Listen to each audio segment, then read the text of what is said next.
Hi, I'm Ashley Rodrigue, the Public Affairs Director for the Louisiana State Fire Marshal's Office. This segment of Did You Know is about investigations. Did you know that when you see a State Fire Marshal deputy on the scene of a fire and/or explosion, the call that brought them there actually didn't come from the traditional 911 system in that community? When a fire chief determines that a fire is accidental or some kind of act of God, they would write a report on that. If they determine the fire to be arson, or maybe they can't determine the cause of the fire, then they would call the fire marshal's office in and we would respond. There are three primary causes of fire and/or explosion that investigators aim to determine: accidental, like something electrical; natural, like lightning; and incendiary, which means intentional. Our fire departments and statewide do a great job of actually contacting us, and we're continuing to educate and try to let them know that we're here for them. And when fire or explosion results in the loss of life, state law requires that the State Fire Marshal's Office be involved in the investigation. Outside of that, we get into other investigations when people are burned. Sometimes people are burned and maybe the fire department doesn't respond or the police department doesn't respond, or maybe they do, but their burns are significant enough that they go to the hospital. Hospitals are required to report any burn injuries that they receive into their facilities where the burns are more than 5% of the body, or there's some other extenuating circumstances like maybe respiratory distress or other type of things that might put this person into a critical condition, or if the hospital suspects some suspicious circumstances of that fire. And so we investigate those burns and those burn injuries, and usually that brings us back to a fire scene somewhere in the state of Louisiana where this person was burned. Many cases it's an accidental fire. Some cases it's a crime that occurred that's been covered up or hasn't been discovered yet by law enforcement. So we actually develop a lot of criminal cases by learning about burn injuries. Did you know the State Fire Marshal's Office responds to calls to investigate geographically? The agency is split into 4 areas, which are further broken down into 9 regions. But depending on the need, personnel and resources can cross regional and area boundaries. Did you know fire and explosion investigations can be some of the most time-consuming and complex kinds of investigations conducted? Our investigations are thorough, methodical, and begin even before a deputy sets foot on a scene, starting with collecting information about the requesting fire department's firefight. Every fire scene is a different beast. Once you get on scene, you conduct an initial assessment. Consists of exterior, interior surveys. We have to first start with the scientific method. We have to develop hypotheses in fires and test them through the data collection process. We have to test them through our training, either a field test or laboratory tests. We have to always test our hypothesis on developing a cause for the fire. That process is rooted in the extensive knowledge deputies acquire about fire. Our deputies are trained in many other things that maybe we don't think of, like thermodynamics, thermometry, the study of temperature, fire science itself. Our deputies are trained in each one of those areas set forth by NFPA 1033, the standard for a fire investigator. We have to really delve into that science side of it to where we can ultimately, at the end of the day, as we gain more training and experience in the study of thermometry and thermodynamics and fire science, to ultimately say, no, this was an incendiary fire because I know that fire behaves this way, or fire did not cause this amount of damage without it being an accelerated fire. Did you know those beginning stages of a fire and/or explosion investigation can last between 2 and 6 hours? And that's if it's just a basic case. Once we have developed the cause of the fire, that's when we shift to a more criminal and/or normal investigation mode to maybe figure out maybe why it was an accidental fire or what failed.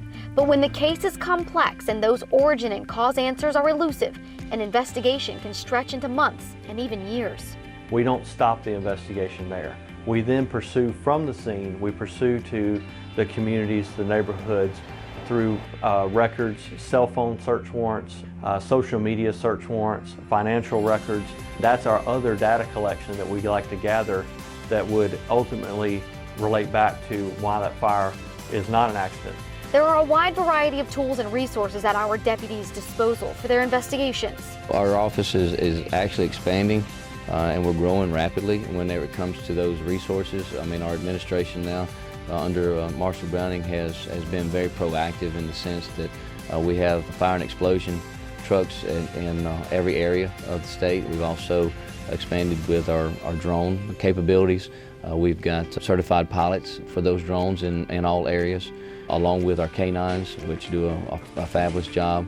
There are 10 canine teams that specialize in either accelerant detection, tracking, and EOD, or explosives. You're talking about cutting your time on the scenes literally in half. Those detection canines come in and they're able to search a scene within minutes. You know, where if an investigator gets out there, for them to investigate that fire scene and kind of determine where their area of origin is, may take them hours. So we get in there and there's really nothing to go on, and you start digging out the scene and it doesn't make any sense. You know, no real way for a fire like that to start.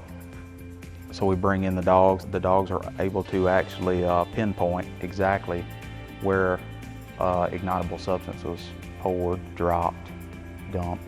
Did you know incendiary cases can mean severe consequences for the people responsible for them? A simple arson, depending on obviously the amount of damage, it is a felony.